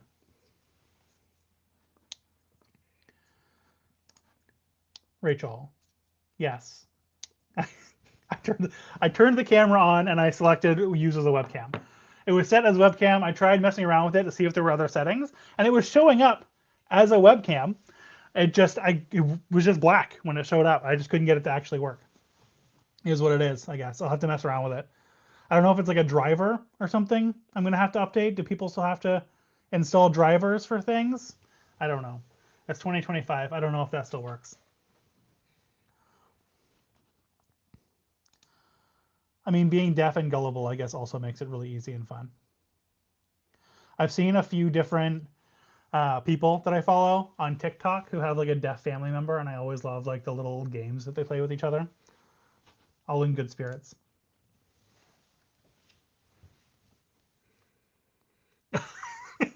Yeah, some people meaning you and Rachel, for sure.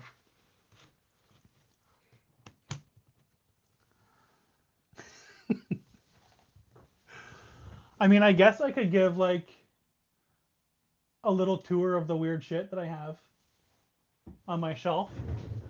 I like this little guy. This was a little gift that I got in a stocking stuffer. I'm a big fan of gnomes. This is go bigger, go gnome, obviously. Love a good pun. Love a good gnome.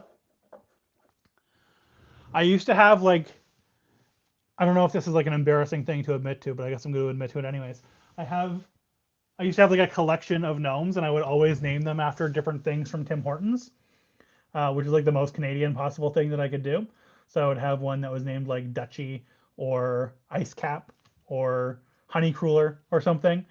Just Tim Hortons items are just great, great gnome names. Yes, I want to see everybody's gnomes. Absolutely. If you're in Discord, don't tell anybody else who's not in here right now why you're doing it. Just go in and start posting pictures of gnomes in the mana cooler. I want to see everybody's gnomes. I want to see all of them. They're also like a big Nova Scotia thing for some reason. I don't know why, but gnomes are like everywhere.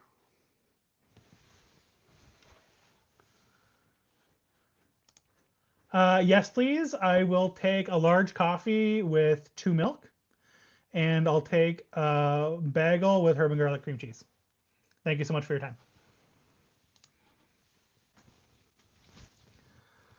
Yeah, I feel like gnomes and mushrooms go together for sure, 100%. My best friend that I had said moved to Nova Scotia a year after me is very like cottage core. So everything, like all of her decorations and stuff in her house are very like gnomes, bees, and mushrooms.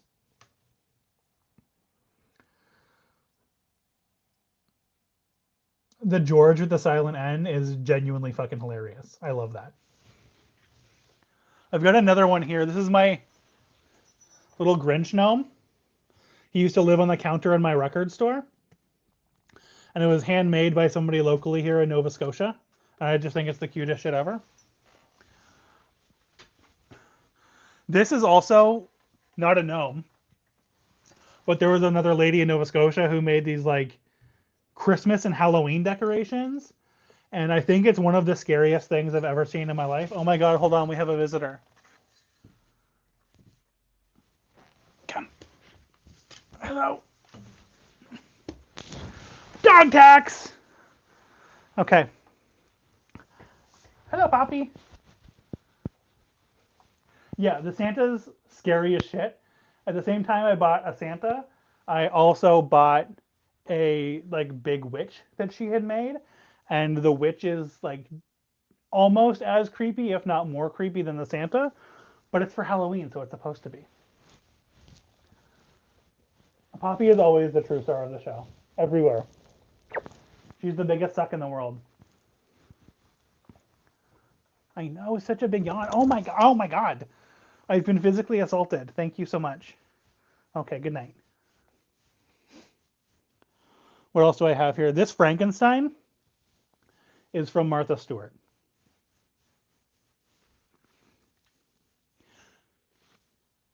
I found it at Marshall's while I was in Ontario in the summer.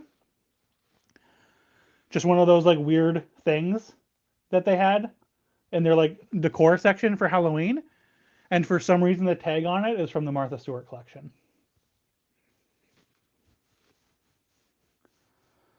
Yeah, she's the floppiest Poppy. And when she comes in from outside, she is Soppy Floppy Poppy. Endless rhymes and nicknames. Okay, you're so heavy.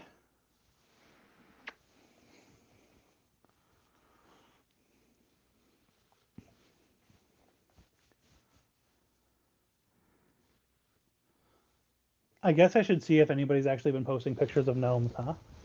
I didn't actually go and look. Sappy, soppy, floppy, poppy, 100%.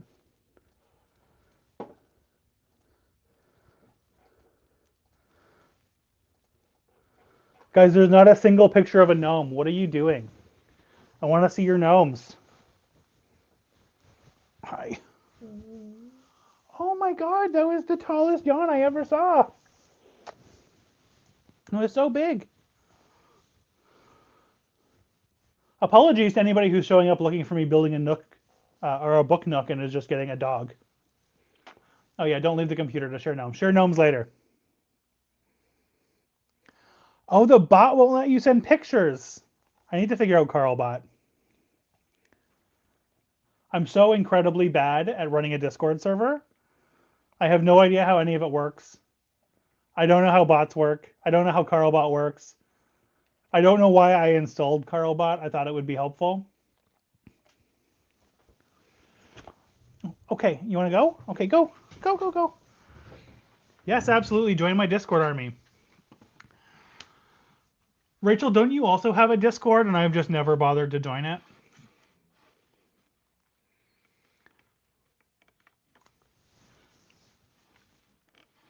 I'm playing with the Discord settings. Hold on. Let me see if I can figure this out for permissions. I feel like I knew that you had a Discord and I was like, oh, I should join Rachel's Discord. But then I was like, I don't want to be a creep and just like follow you around when you're already into Discord servers with me. I was like, I would be like intruding by also joining your Discord server, which is probably really stupid.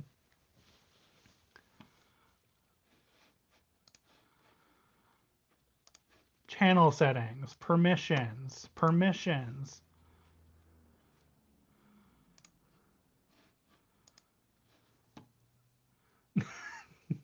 I don't know if it's fine, no worries means absolutely come join the Discord, or if it's fine, no worries means, yeah, you're probably right. It's fine without you. Send pictures in, where do I do pictures? Attach files, yes. View channel, yes.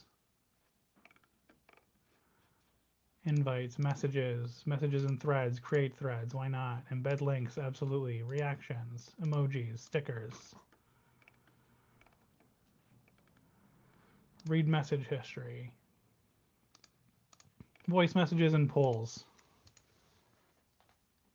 There we go. That might work. See if you can send gnomes now.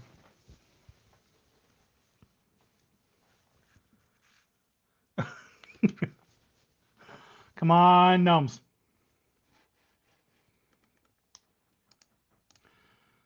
Hey, I mean, Don, if you have tips on Carlbot, I am all ears because I've literally, before starting my own Discord, I had really never used Discord before.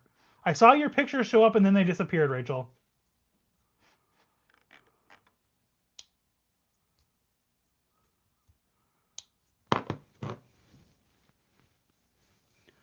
I think what I probably need to do... Why Carlbot? Okay, I changed all the permissions and I'm going to have to figure that out and play around. Is it just that channel? Maybe try sending them somewhere else. Put them in the pets channel or something. I don't know. I think I need to find somebody who's like really good at Discord, who is also trustworthy, who can be like a mod and help me set some of this stuff up. Because I don't know what I'm doing. But I've done like not too bad, I don't think, for somebody who's never done it before.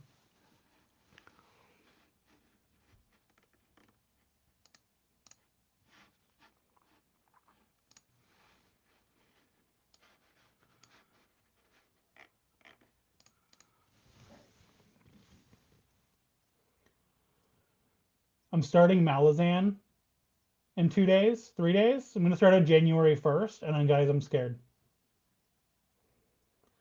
I know I keep saying that, and people keep being like, "Oh, you just need to like do your own thing," but I've been flipping through it a little bit, and I'm still freaked out a little bit. I'm being honest with you. I know it's very exciting, and Steph at Indigo also says that I should read it, and I believe her. You know, Steph is like a very trustworthy woman, I'm sure, but I'm still freaked out. Gardens of the Moon is fine. Interesting. I think you're the first person who I've ever seen say that the first book is mid. But I trust you. Hi, Eileen. Good. I'm excited. When do I have to like, how long do I have to wait to get the dinosaurs with swords for arms? Is that like a few books in? I imagine I don't get those right away.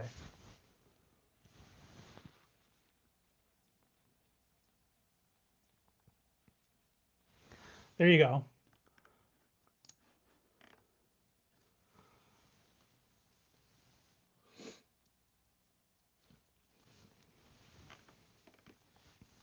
Memories of Ice is where I get Swords for Arms. 3 books. That's not so bad. I can get into 3. I can go through 3 books in order to get to them. Okay, you agree they're mid. Okay. We do have one other person who's asking if it's worth it to start. I'm starting it in 2026. I know there's at least 1 or 2 other people in Discord who are going to start Malazan with me in January. And then we have one other person, like Joe at Talks of the Realms. He started Malazan last year, so he's going to start book 2 in January, I think. So if you want people to be able to like read along with, I'm going to create like a special like read along thread. It's not going to be like an official buddy read for the Discord server, but I am going to create like a Malazan thread so that we can read it along together and be scared together.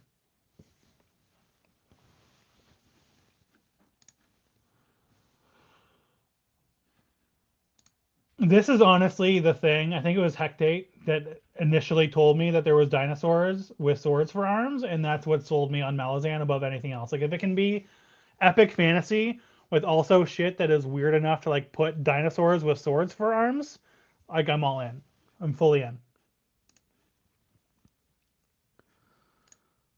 Yeah, this is my problem too. I like out of the book series video that I did where I'm like, these are all the series that I have ongoing. I think the only one that I actually wrapped up was Farseer trilogy. So I've only finished one series, and now I'm already going in and adding another series before I clean them up, which is also why one of my goals for the year is to finish some more series. But I just need to rip the band-aid off and try Malazan.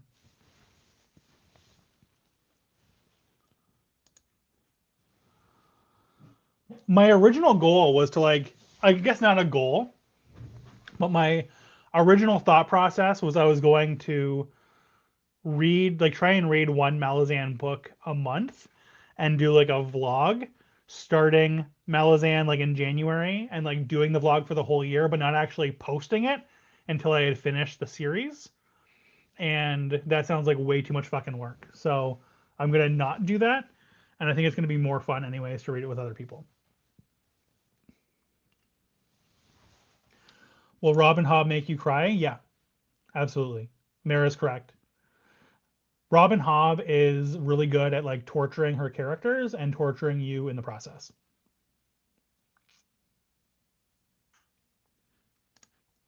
Also correct.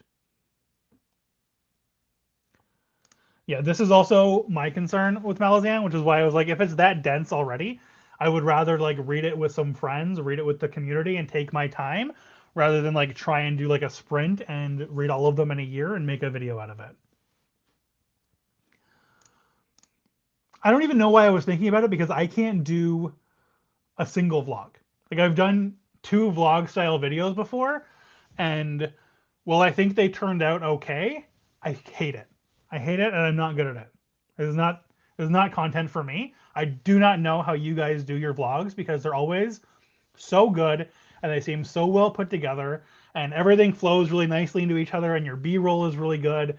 And then when I go and I try and do one, it's just like it feels like way too much work. I want to just like sit down, talk a bunch of nonsense, try and edit it into something cohesive, and just like put up a video.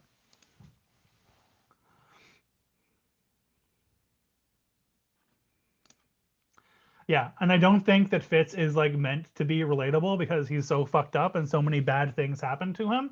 But yeah, I found Fitz more relatable than I should as well.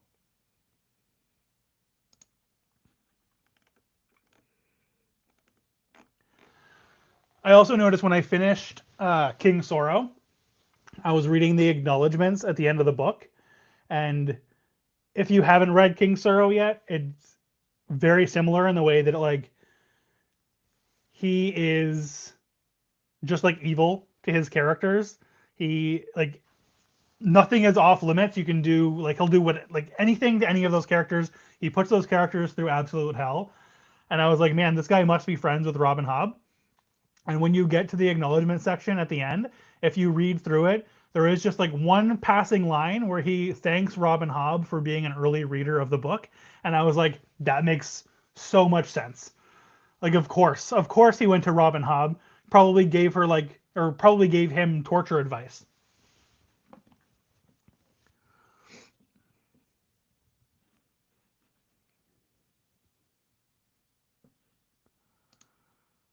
Yeah, exactly. It was very Mary Crisis. Like there's that Mary Crisis very much sums up Robin Hobb books and how she treats Fitz 100%.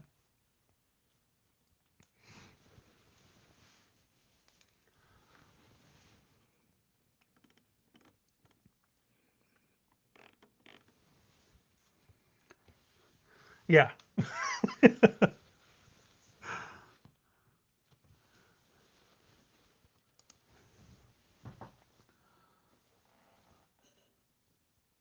What else do I have over here? This was the everyone keeps asking me about this thing also, my little Barbasol can. And yes, it is also from Jurassic Park. I should have it with my Jurassic Park book, maybe when I redo and reorganize my shelves. But that was a little gift from that same friend who moved out here to Nova Scotia with me. That was my birthday gift from her. Was that she knew that I was starting my BookTube channel, and she wanted like a fun little thing for me to put in the background. I know you knew immediately. There's a few people who have pulled it out, but a lot of people keep just being like, "Oh, a Barbasol can. I hope that's from Jurassic Park." I think if you go and you look at one of my most recent videos where I was using it as like a microphone, I think like three, four, five different people asked me if it had anything to do with Jurassic Park. 412 in line for Assassin's Apprentice. Where are you? Tell your library that they need more copies of Assassin's Apprentice. That's wild. It's going to be really exciting for you to read in the year 2073 when you finally get to it.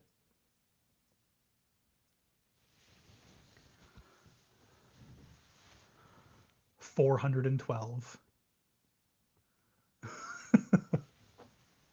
What else do I have back here? This little gremlin that I have, also my little stripe. This is leftover unsold merchandise from my record store. I have like three more of these in boxes in my shed.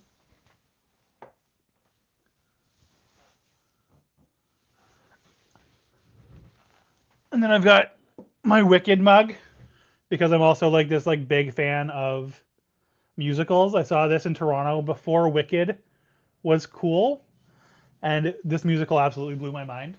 The effects that they use in that musical, crazy, absolutely wild. And this was from one of the very few live events that I actually got to see in the east, like on the East Coast, because nothing ever comes here. But I took my mom for her birthday to see Jimbo's Drag Circus. So that's a little souvenir from Jimbo the Drag Clown. Canadian icon.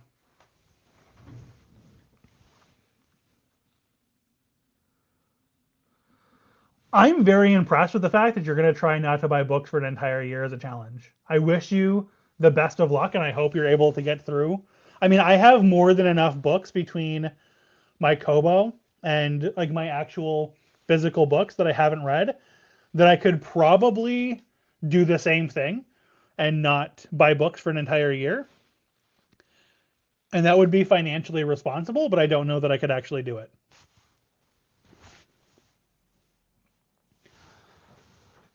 I also have a problem with like just reading digital books. Like sitting down and reading like just on my Kobo. Sometimes I do it, but very rarely have I just read the digital version of a book without also reading the physical copy and switching back and forth.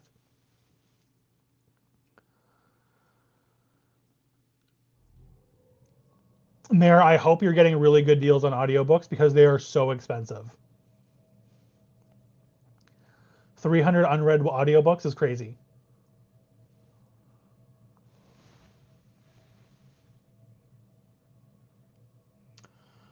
Oh, interesting. I like the idea of a bingo.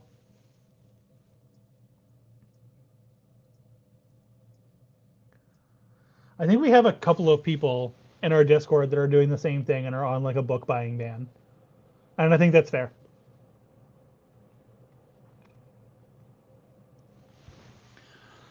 Yeah, see, that's also the thing with the sales. Like, there's so often, like, their sales are so good on Kobo that I go and I'll spend, like, I'll be like, oh, that one's only $2. Oh, that one's only $3. Oh, that one's only $1.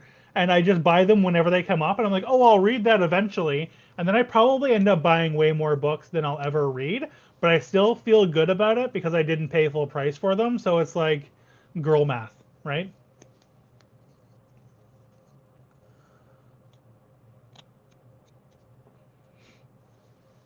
Charlie was telling me too about Hoopla, which I hadn't used before, but I guess that one's kind of like Libby, but has better audiobooks and has more audiobooks on it. I don't know, but I'm gonna check that one out too.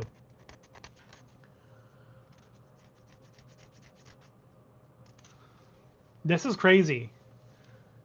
You only buy books when you finish the previous one. That's you would think that's just like the way that you should read books. You know, you buy a book, you read the book, finish the book, buy a new book. I wish I could do that. That's like a superpower that you have, and I'm very jealous.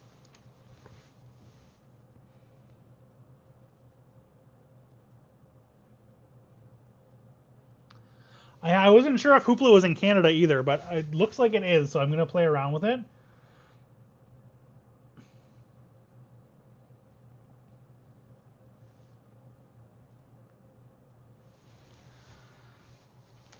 I want to be able to use my library more. So the town that I live in is only 1,000 people, real small, and it does have a library that only just like recently opened in the last couple of years.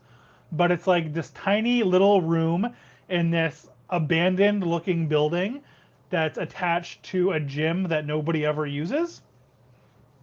And I've peeked in the windows and there's like really not a whole lot there. So it's like I want to support them, but it's also not really worth going in. And then I do also have like a library card for the bigger town of like 5,000 people. That's about 20 minutes away from me. And I have a library card for the Halifax Public Library. But Halifax is 2 hours away, which is kind of hard if you want to take library books out. And then the one that is in the smaller town that's a little bit closer to me, it's just I never think to drive into that town for 20 minutes to go and peruse their books at the library. It's just easier to pick up what I've already got. And if I'm going to go for a drive, I usually just end up going to the bookstore.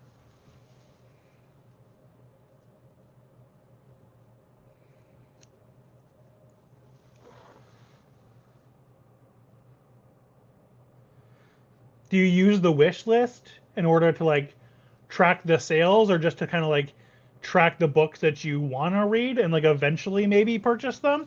Or is the wish list just kind of like there as like a way to kind of like window shop?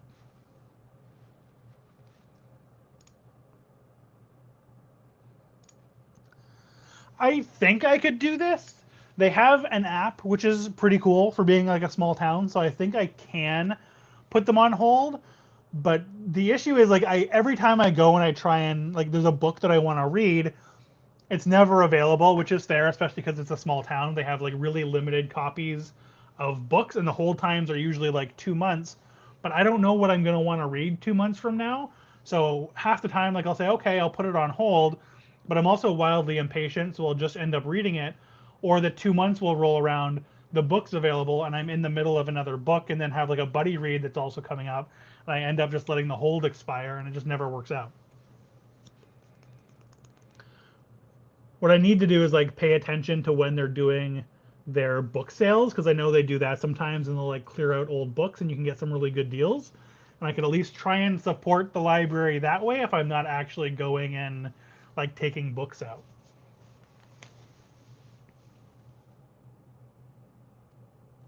Yeah, I mean that's cool. The one that I have in the little town that I'm actually in, they aren't connected to like the overarching library system. They're kind of like a local like independent library. So I can't really order from another library and get it delivered there. I think I could order from Halifax and get it delivered to the other little town, but again, like by the time the book actually shows up, I'm usually in the middle of another book or have a couple other things lined up and then I feel like by putting it on hold, I'm kind of doing a disservice to other people who might want it. So I end up just buying the book.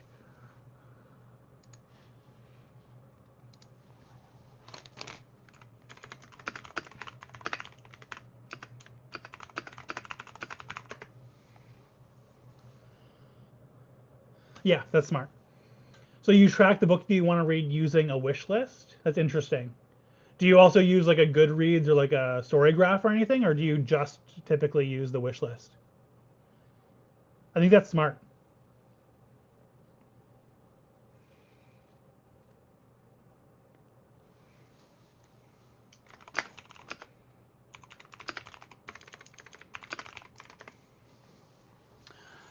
Okay, I appreciate you all. I appreciate all you guys. Everyone's kind of like trickling down, starting to trickle out. I'm getting boring, I think, which is fine. This is a little experiment. I haven't done this before. I haven't done a live stream before. I didn't think anybody would show up, especially in the middle of a day on a Monday. So I really appreciate you guys. I have to run out and go to the store in that little town that's 20 minutes away before the freezing rain starts that we're supposed to get. So I'm gonna go and do that so I don't like die in a car accident on the highway on the way back. And I will do this again. This has been really fun. I've been enjoying this. I appreciate all you guys who showed up. And I will chat to you on Discord. If you're not there already, go hang out in the Discord. Link in the bio. And I will chat to you guys later. Goodbye.